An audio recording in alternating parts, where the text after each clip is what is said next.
In 1989, Lisa Swallows is a lonely teenage girl still struggling to come to terms with the loss of her mother, who was killed by an axe murderer 2 years earlier. Lisa's father, Dale, remarries a horrid and narcissistic woman named Janet. From the remarriage, Lisa gains a popular, cheerful stepsister, Taffy. Lisa spends much of her time in the local Bachelor's Grove cemetery, much to the chagrin of her family. After an unfortunate tanning bed electrocution, Lisa heads to a party with Taffy. She is then accidentally drugged and nearly sexually assaulted by a classmate, Doug.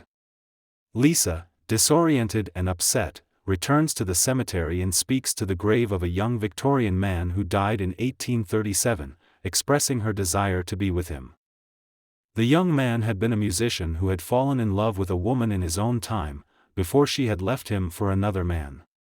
He was shortly killed after being struck by lightning, leaving him to be buried in the Bachelor's cemetery. A bolt of green lightning strikes the grave after Lisa leaves, and the young man, referred to as the creature in the film's credits, is brought back to life as a lovesick zombie. Janet berates Lisa for breaking a mirror prior.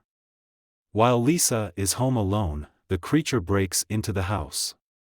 Despite initially being terrified, Lisa realizes he is the young man whose grave she dotes on, and decides to hide the creature in her bedroom closet. The creature is mute, missing multiple body parts, and covered in dirt and debris, all attributes he is deeply ashamed of. After the break-in, Lisa claims that a burglar broke in to explain the mess made by the creature, but Janet claims she is making it up for attention and to upset Dale, insisting that Lisa is either crazy or inconsiderate.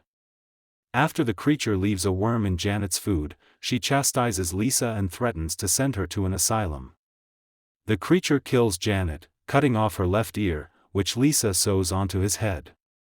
Prior, both dump Janet's body into the cemetery. Lisa figures out that, using electrocution, body parts can become one with him. She then uses Taffy's tanning bed to put in his ear. Lisa later lures Doug to the cemetery so that the creature can cut off Doug's right hand.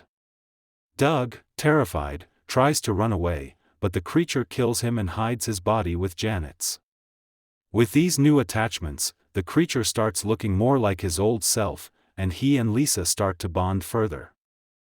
The police start to investigate Janet's and Doug's disappearances.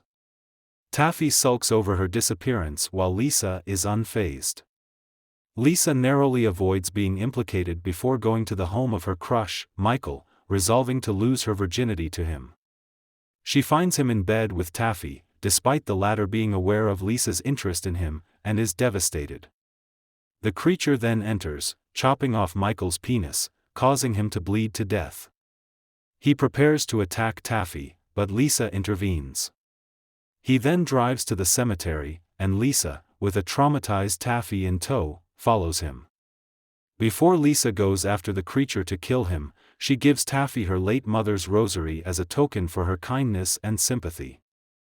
Lisa confronts the creature, who admits he loves her. They leave the cemetery after throwing a police officer into an open grave. Lisa attaches Michael's penis to the creature so they can have sex. With the police zeroing in on Lisa, and now fully embracing death, she convinces the creature to electrocute her in the tanning bed. The creature turns on the tanning bed's highest setting, causing Lisa to burn to death. Some time later, Dale and Taffy visit Lisa and Janet's graves. The creature, now fully alive and able to speak, sits on a park bench and reads Percy Shelley's To Mary to a resurrected and bandaged Lisa as she lies on his lap.